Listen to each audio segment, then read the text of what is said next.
क्या भाई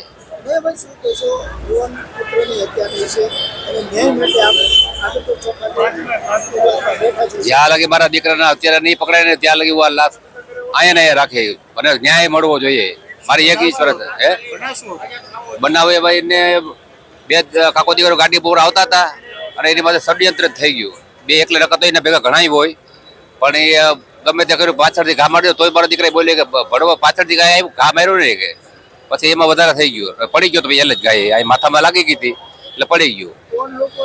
કોણ લોકો એ ભરવાડનું કહેવાય નામ તો મને આવડતું નથી એનું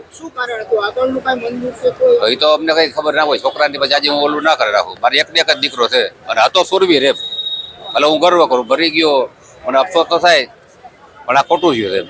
અમારો સમાજ આવ્યો સમાજ મને ન્યાય દેવરાવે. હે મારી માંગ એક જ છે કે મારા છોકરાનો ન્યાય મને મળવો જોઈએ.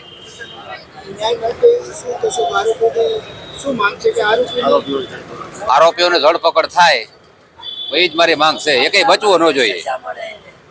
આજ મારા દીકરા પર થયું કાલે બીજા કોઈક દીકરા પર થાય તો આ પ્રશ્ન રહેવાનો જ છે. હું બે દિવસથી આમ નામ રખડું છું એટલે આપણો હે સીપી સાહેબ પણ હું નથી ગયો પણ મજા મને ના રહી ને તો મને બિહાર જો તો બે જાવ કે આગેવાનો ગયા હતા બધા આગેવાનો ગયા હતા એ તો પછી એને ખબર હોય ને.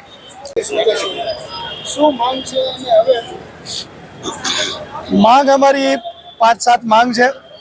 પહેલા તો આરોપીની તાત્કાલિક ધરપકડ થાય અને જે આરોપી છે એને સરભરા કરવામાં આવે અને જે આરોપીઓ છે એને ગેરકાયદેસર જે મકાનો છે એને ડિમોલેશન કરવામાં આવે અને આ તમામ આરોપીઓ જે 2 નંબરના ધંધા આ બધા કરતા હોય અસામાજિક તત્વો એવું જાણવા મળ્યું સોશિયલ મીડિયાના માધ્યમથી તો એની ઉપર ગુચ્છી ટોક જેવા મોટા કાયદામાં એને તડીપાર કરવામાં આવે અને પરિવારના લોકો જે ફરિયાદી સાહેબ છે એને પોલીસ પ્રોટેક્શન આપવામાં આવે અને રાજકોટ જિલ્લા શહેરની અંદર જેટલા પણ એટ્રોસિટીના છેલ્લા 5 વર્ષની અંદર જે ગુના છે આ ફરિયાદો જે અરજી છે એમાં જે પોલીસે બેદરકારી દાખવી છે એ તમામની તપાસ કરી તમામ અરજીઓની તપાસ કરી જેટલા પણ ગુના સાબિત થાય પોલીસ વિરુદ્ધની એ તમામ અધિકારીઓ વિરુદ્ધ કાર્યવાહી કરીને સસ્પેન્ડ કરવામાં આવે.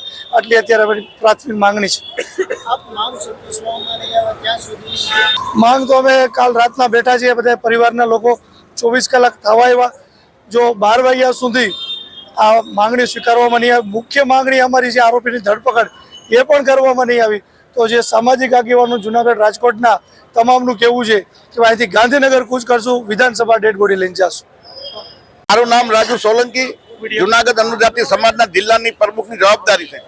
અમે કાલની અમને જે ભાવેશભાઈની જે હત્યા થઈ છે એનો મને ફોન આવ્યો. અમે સવારના 10 વાગ્યાના અહીંયા હેરાન થાય છે. આજ રાજકોટની જે પોલીસ છે અમને હેરાન પરેશાન કરવામાં આવ્યા છે. અમારી બેની દીકરીને ધક્કા મારવામાં આવ્યા છે.